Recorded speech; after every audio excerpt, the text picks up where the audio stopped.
nyo bang mamiss kanya ng sobra-sobra gamit lamang ang ribbon habang or hanggang hindi kanya makakausap? Hello mga guys, kumusta kayo? Panibagong araw, panibagong video na naman tayo.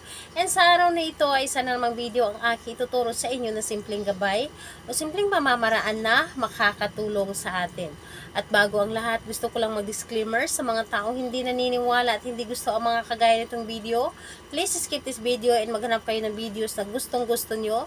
Dahil ang video na ito ay para lamang ito sa mga taong naniniwala in gusto mag-try. So, sa lahat po ng mga nagre-reply or mga nagko-comment po dito sa aking video, dito sa loob ng aking channel, mag-ingat sa lahat ng mga nagre-reply sa inyo na dinadala kayo sa kanilang WhatsApp and Imo app upang makaiwas po tayo sa scam. Ngayon po, ituturo ko sa inyo paano kayo ma-miss ng inyong taong minamahal gamit lamang ang ribbon kapag hindi kanya makausap or bawat oras ay talagang ma-miss kanya ng sobra-sobra. Ito ay pwedeng gawin sa parihas ang kasarian, babae to babae and lalaki to lalaki. Syempre naman sa ating babae at lalaki na mag-partner and pwedeng-pwede mo itong gawin kahit na kayo ay magkalapit at magka-LDR. So dito ay kailangan natin ng ating gagamitin sa paggawa ng ritual na ito upang ma-miss tayo ng sobra-sobra ng ating mga partner. So, ang ating ihanda lamang, kailangan natin dito ng ribbon. Pwedeng pink, pwedeng pula. So, pink or pula na ribbon ang ating gagamitin. So, maghanda lamang ng ganitong ribbon, pink or pula. And pwede kayong gumamit ng ribbon na tinatali sa mga bulaklak. Basta ribbon po, pwedeng-pwede po. And ayun po, pink or pula na ribbon ang ating kakailanganin. And syempre kailangan natin dito ng marker. Marker po dapat or pentel pen o di kaya color pen. Dahil sa ball pen ay hindi natin or hindi siya kaya makapagsulat sa ribbon. So, pentel pen po or color pen. So, ayun lamang ang mga bagay na ating ihanda sa paggawa ng ritual na ito. Ngayon, kapag ready ka na, kailangan na i-ready mo rin dito ang inyong sarili, na alam mo sa iyong sarili na gustong-gusto mo itong gawin, na para bang hinihila ka na gawin mo ang isang ritual. And dapat po buo po ang inyong loob sa paggawa, ang higit sa lahat ang inyong paniniwala.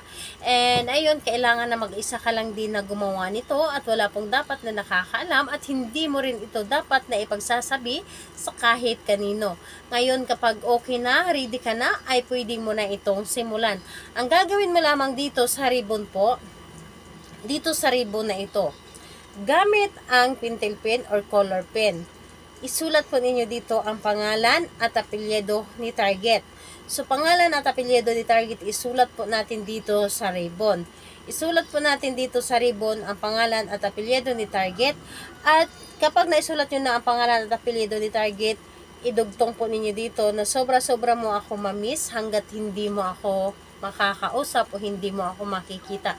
Isulat nyo lamang po dito, idugtong nyo lamang dito sa inyong ginawa. So, pagkatapos po, kapag naisulat nyo na lahat, yung pangalan at apelyido ni target, dito sa ribbon na ito, ay itali po ninyo dito sa inyong, gawin po ninyong bracelet or itali po ninyo. So, itali po ninyo dito sa inyong kamay. And habang tinatali po ninyo, pangalan at apelyido ni target, ay sabihin po ninyo, sobra-sobra mo ako ma-miss hanggat hindi mo ako makikita o makakausap. So, pangalan, apelyido, sobra-sobra mo akong mamimiss hanggat hindi mo ako makikita o makakausap. So, itali nyo lamang dito. Kumbaga, gawin po ninyong bracelet yung ribbon. And suot-suot nyo po dapat ito. And ayun po, hayaan nyo lamang ito kahit na ito ay mabasa or ano po ang gagawin ninyo, basta suot-suot po ninyo ito.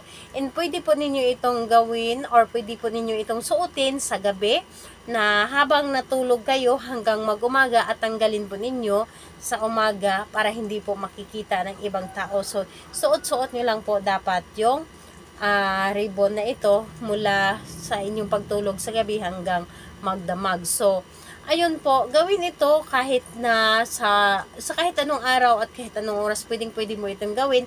And pwede mo itong gawin sa gabi para masuot po ninyo sa gabi hanggang magdamag. And pwede rin po sa umaga hanggang maghapon. So, pili lamang kayo kung saan kayo mas comfortable sa gawa and pagsuot nito. So, ayun po sa lahat po ng mga gustong magpa-shoutout, mag-comment lamang sa baba para ma-shoutout ko kayo sa next video. And sa lahat po ng may mga katanungan, mag-comment lang din po sa baba para ma-replyan ko din po kayo kapag hindi po ako busy. Salamat po. Bye-bye everyone. God bless us all.